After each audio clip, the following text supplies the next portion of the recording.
Bonjour mes chers élèves, j'espère que vous allez tous bien, heureuse de vous retrouver dans cette nouvelle vidéo qui fera l'objet de l'expression orale de l'unité 9, page 95. Suivez avec moi attentivement, on va commencer le cours. La leçon d'aujourd'hui s'intitule « Ils me tiennent compagnie ». Ça veut dire quoi mes chers élèves? Ils restent auprès de moi. Ils m'accompagnent. Je peux dire que mes parents me tiennent compagnie. Ils m'accompagnent partout. Il y a aussi des animaux qui nous tiennent compagnie, comme les chiens, les chats. Ce sont des amis qui nous accompagnent partout et avec qui on passe des moments agréables. Dans cette leçon, mes chers élèves, on va apprendre à décrire un animal. Puis, on va apprendre un vocabulaire assez riche concernant les animaux. Et on commence la leçon, mes chers élèves, par l'observation du poster, comme d'habitude, bien sûr, et on est censé répondre aux questions suivantes après. Qu'est-ce que vous voyez sur le poster? Vous allez parler de tout ce que vous pouvez voir sur le poster, que ce soit les personnages, que ce soit les meubles, que ce soit les affiches s'il y en a, etc. Qui sont ces personnages? Vous allez utiliser un peu votre imagination pour parler un petit peu des personnages, qui sont les relations entre ces personnages. Et puis, qu'est-ce qu'ils peuvent se dire? Vous allez imaginer le dialogue avant de l'entendre. Et enfin, où sont-ils? Vous allez donner des propositions concernant le lieu où se trouvent ces personnages. À votre avis, toutes les suggestions sont possibles et sont correctes. Vous allez remarquer qu'il y a un homme, il y a une femme qui porte une tenue de travail, un gilet, des bottes en caoutchouc. Vous voyez encore un grand chien noir. À côté du chien, il y a une fille. Observez bien la fille, mes chers élèves. Est-ce que la fille regarde directement le chien? Non, vous remarquez? Il regarde en haut. Voilà. Alors, cette façon de voir peut nous laisser penser que la fille ne peut pas voir, il ne voit pas bien ou bien il ne voit pas correctement. Il a un problème au niveau des yeux. Il ne peut pas voir, on peut dire qu'il est aveugle. Pourquoi? Puisqu'il a une canne. Voilà, il se déplace à l'aide d'une canne qui lui permet de marcher avec sécurité et ne pas heurter le mur, par exemple. La fille caresse le chien, elle apparaît contente. Dans cet endroit aussi, on voit une chaise, un placard, des livres, un ordinateur, mais aussi un poster collé sur le mur et sur lequel est écrit « La maison de l'espoir ». Alors, ces personnages-là se trouvent dans un endroit qui s'appelle la maison de l'espoir. On voit les images ou bien les photos des chiens. Alors, on peut dire que c'est une maison pour les chiens, pour élever les chiens, pour garder les chiens. Ces personnages-là se trouvent en fait dans un chenil. Un chenil, c'est un endroit où on garde des chiens pour les élever, leur apprendre certaines manières pour pouvoir par la suite accompagner les aveugles, servir de chiens de sécurité pour les policiers et les agents de sécurité. Essayez chez vous de formuler des phrases, des petites phrases qui répondent aux questions qu'on a lues tout à l'heure. On passe maintenant au vocabulaire concernant les animaux. Alors, dans cette partie-là, on va voir les trois grandes catégories d'animaux qu'on peut trouver. D'abord, les animaux de la ferme. Ce sont les animaux qui vivent dans la ferme. Les animaux domestiques, ce sont les animaux qui vivent chez l'homme, dans sa maison. Les animaux sauvages, ce sont les animaux qui vivent seuls dans leur milieu de vie, qui peut être la forêt, les savanes, la mer pour les poissons. Et sur ces posters-là, je vais vous montrer quelques animaux. On a le cheval. Un cheval, c'est un animal de la ferme. Sa femelle, c'est la jument. La jument. Et son petit, c'est le poulain. On trouve aussi dans la ferme le lapin. Sa femelle, c'est la lapine. Et son petit, c'est le lapereau. On trouve aussi le taureau. Sa femelle, c'est la vache. Et son petit, c'est le veau. Vous pouvez trouver aussi dans la ferme le bouc. Sa femelle, c'est la chèvre. Et son petit, c'est le chevreau. Et parmi le volaille de la ferme, on trouve le coq. Sa femelle, c'est la poule. Son petit, c'est le poussin. Il y a l'âne. Sa femelle, c'est l'ânesse. Et son petit, c'est l'ânon. On trouve aussi le jar. Sa femelle, c'est l'oie.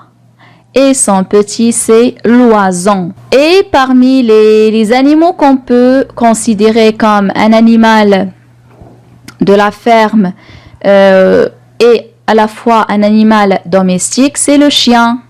Le chien, à la ferme, il garde les moutons et les vaches et il peut aussi tenir compagnie à l'homme en ville. On a le chien, sa femelle, c'est la chienne, son petit, c'est le chiot. On peut trouver aussi dans la ferme le cochon, sa femelle, c'est la truie et son petit, c'est le porcelet. On peut trouver aussi un canard, sa femelle, c'est une cane et son petit, c'est un caneton.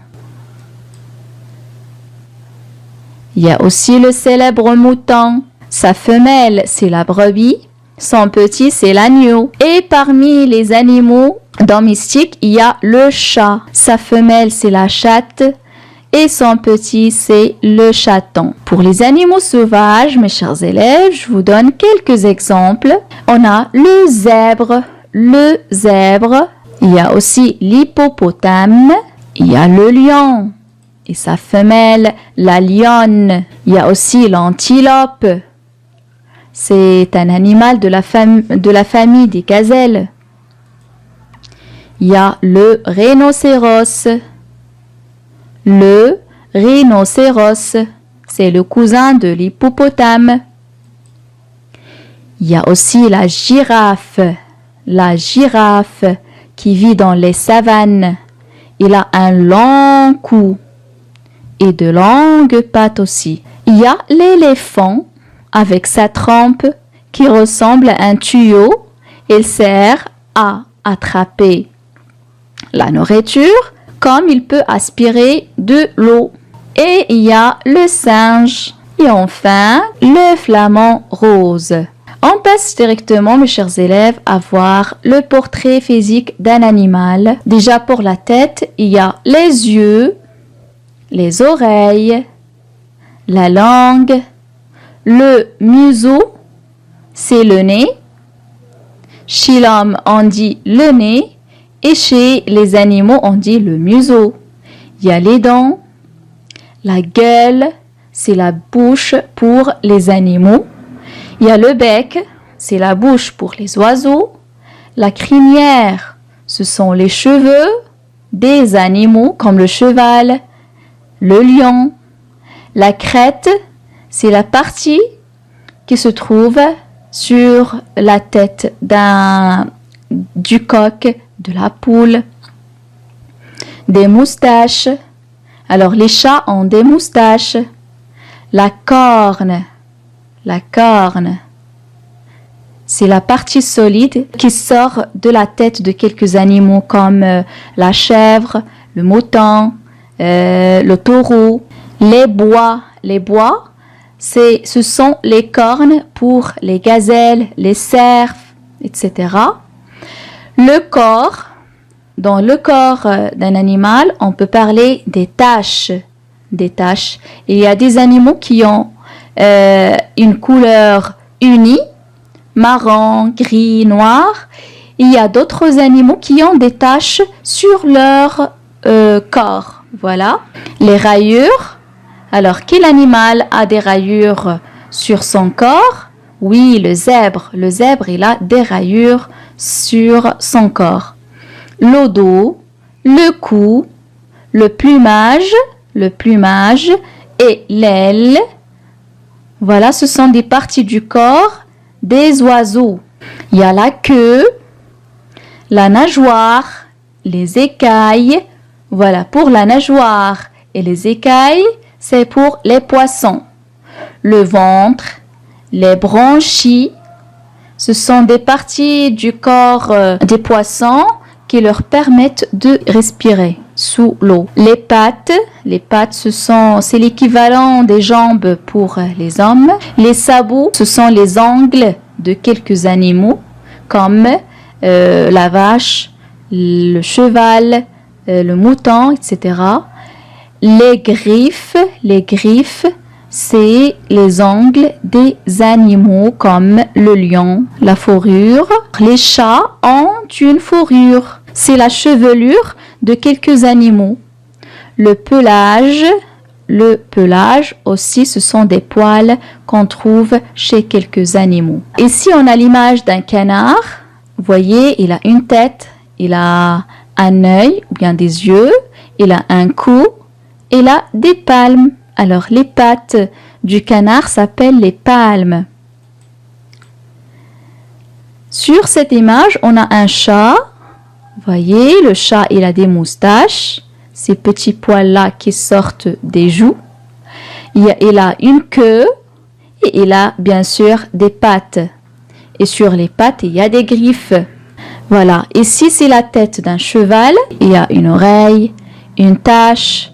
On a parlé de la tache tout à l'heure. Vous voyez, le cheval, il a la couleur marron. Il a une tache blanche sur le front. Les cheveux du cheval, ça s'appelle une crinière. Et aussi, il a un museau. Le nez du cheval s'appelle le museau. Ici, on a une tortue. Il a une partie de corps spéciale qui s'appelle la carapace. C'est la maison de la tortue. Ici, on a un petit oiseau. Voilà, il a un bec, il a une aile, il a des griffes. Ici, on a un éléphant qui a des défenses. Il a une trempe, bien sûr. Là, c'est une poule qui a la crête sur la tête. Et il a bien sûr des plumes. Ici, c'est un poisson qui a une nageoire, qui a des écailles. Voilà la chèvre avec ses cornes pointues. Là, c'est un zèbre qui a des rayures et qui a des sabots. Voilà, c'est l'extrémité des jambes ou bien des pattes du zèbre. Et enfin, on a le chien avec sa crinière et sa gueule entrouverte. On passe maintenant aux expressions pour décrire physiquement un animal. Pour décrire physiquement un animal, qu'est-ce qu'on peut dire? Il est petit ou bien grand. On peut dire qu'il est gros ou bien maigre. On peut dire qu'il est blanc, noir, marron. Ça veut dire on va parler de sa couleur. On peut dire qu'il a les yeux noirs, bleu, vert, marron, ainsi de suite. On peut dire qu'il est mignon, doux, joli, beau. Voilà. On peut aussi décrire l'animal, décrire plutôt le comportement d'un animal. On peut dire que cet animal est gentil, bien méchant. Il est calme ou bien agité. Il est docile ou bien agressif. Ça veut dire quoi, docile? C'est qu'il est gentil, il est doux. Il aime jouer ou bien il aime se promener. Il aime rester seul. Comment il aime se comporter? Voilà, on peut décrire aussi les activités d'un animal.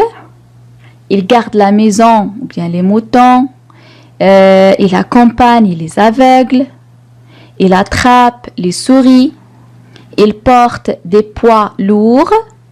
Voilà, ce sont quelques activités des animaux. On passe maintenant à la situation du dialogue.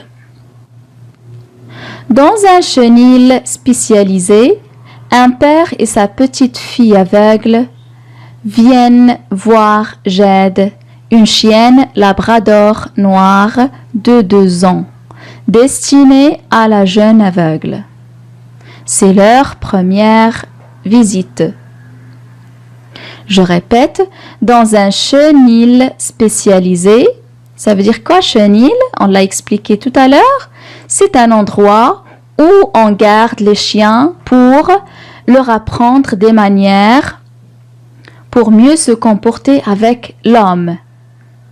On leur apprend à accompagner les vieux, les gens âgés, ou bien accompagner les aveugles, ou encore à être des chiens de sécurité. Un père et sa petite fille aveugle, ça veut dire qu'il ne voit pas, il ne peut pas voir, viennent voir Jade. Jade, c'est une chienne labrador.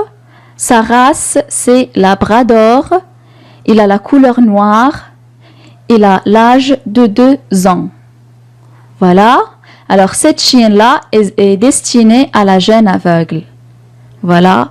On lui apprend comment accompagner la jeune aveugle. C'est leur première visite. On va écouter le dialogue maintenant. Le père va parler en premier. Bonjour, madame. Je vous présente ma fille Anna. La dame. Bonjour, Anna. Voici Jade, ta chienne labrador. Elle a 2 ans. Anna maintenant. Comment elle est, papa? Elle est très belle. Elle est petite, avec 2 grandes oreilles. Elle est toute noire. Baisse-toi, Anna. Touche-la. C'est vrai qu'elle a de grandes oreilles. Elle a l'air gentille. Je lui caresse les oreilles et elle me lèche la main. Quand pourrons-nous venir la chercher? Jade est encore à l'école. Elle sait déjà aller à droite ou à gauche quand on lui donne l'ordre. Elle sait beaucoup de choses, mais il doit encore apprendre. Alors, quand est-ce que je pourrais venir chercher Jade? Dans 2 mois. Elle aura alors fini son école et tu pourras l'emmener chez toi. 2 mois, c'est long. J'ai hâte de devenir son amie. Voilà mes chers élèves pour le dialogue. On va l'écouter encore une fois, mais cette fois-ci, on va essayer d'expliquer les répliques. Voilà, c'est le papa qui va parler en premier. Il a salué la dame. Bonjour madame. Je vous présente ma fille Anna. Il présente Anna à la dame. La femme va saluer Anna. Bonjour Anna, voici Jade. Il lui montre Jade, la chienne. Ta chienne labrador. Ici, la femme parle de la chienne.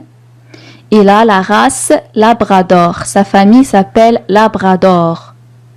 Il a 2 ans. Ici, il précise son âge. Il a 2 ans. Il est âgé de 2 ans. Comment il est, papa? La fille veut que son père lui décrive la chienne. Bien sûr, parce qu'il ne peut pas la voir. Alors, le père, il va décrire la chienne. Elle est très belle. Elle est petite, avec de grandes oreilles. La chienne est petite et elle a de grandes oreilles. Elle est toute noire. Ici, le père précise la couleur de la chienne. Puis, qu'est-ce qu'il demande à Anna? Oui, baisse-toi, mets-toi sur les genoux et touche-la. Baisse-toi, Anna, touche-la. Essaie de voir comment il est en la touchant. Voilà la fille qui caresse la chienne. Qu'est-ce qu'elle va dire? C'est vrai qu'il a de grandes oreilles. Il a l'air gentil. Je lui caresse les oreilles et elle me lèche la main. Déjà, voilà, la fille et la chienne sont devenues un peu familières. Voilà, c'est vrai qu'il a de grandes oreilles. Voilà, il arrive par le toucher à connaître ou bien à reconnaître la taille des oreilles de la chienne. Il a l'air gentil, oui, puisqu'il est calme. Alors, la fille, qu'est-ce qu'il fait? Il lui caresse les oreilles. Et la chienne, qu'est-ce qu'il fait? Elle lèche la main de la fille. Elle lèche la main de la fille. Vous voyez la langue de la chienne? Elle lèche la main de la fille. Le père va demander quand pourrons-nous venir la chercher. On comprend que le père et sa fille, ils veulent prendre la chienne avec eux. Ils veulent l'emmener chez eux à la maison. Pourquoi? Pour aider la fille à se déplacer avec toute sécurité. La femme qui s'occupe de la chienne, Jade est encore à l'école. Jade, c'est la chienne. Elle est encore à l'école. Alors, on comprend que dans cet endroit, on apprend aux chiens comment se comporter selon l'activité qu'ils vont faire. Il sait déjà aller à droite ou à gauche quand on lui donne l'ordre. Alors, lorsqu'on dit à la chienne, tu vas à droite, il peut aller à droite. Tu vas à gauche, il peut aller à gauche. Il sait beaucoup de choses, mais il doit encore apprendre. Alors, on comprend que Jade n'est pas encore prête pour accomplir sa mission. Ou bien pour accompagner Anna. Voilà Anna. Alors, quand est-ce que je pourrais venir chercher Jade? Il se demande, elle aussi, quand est-ce qu'il peut emmener la chienne Jade avec elle. La femme va répondre, dans 2 mois, elle aura alors fini son école et tu pourras l'emmener chez toi. Alors, dans 2 mois, la chienne Jade sera prête pour accompagner Anna. Anna n'est pas très satisfaite. 2 mois, c'est long. J'ai hâte de devenir son amie. Anna, elle a déjà aimé la chienne Jade et il veut l'emmener chez elle le plus tôt possible. 2 mois, c'est long. C'est une longue durée. J'ai hâte, ça veut dire je peux pas patienter pendant 2 mois. Je veux emmener ma chienne tout de suite. Voilà mes chers élèves, c'est tout pour voilà les répliques de ce dialogue. On va le relire encore une fois. Alors essayez de l'écouter et de l'apprendre par cœur. Bonjour madame, je vous présente ma fille Anna. Bonjour Anna, voici Jade, ta chienne labrador, elle a 2 ans. Comment il est papa? Elle est très belle. Elle est petite avec de grandes oreilles. Elle est toute noire. Baisse-toi, Anna. Touche-la. C'est vrai qu'elle a de grandes oreilles. Elle a l'air gentille. Je lui caresse les oreilles et elle me lèche la main. Quand pourrons-nous venir la chercher? Jade est encore à l'école. Elle sait déjà aller à droite ou à gauche quand on lui donne l'ordre. Elle sait beaucoup de choses, mais elle doit encore apprendre. Alors, quand est-ce que je pourrais venir chercher Jade? Dans 2 mois. Elle aura alors fini son école et tu pourras l'emmener chez toi. 2 mois, c'est long. J'ai hâte de devenir son amie.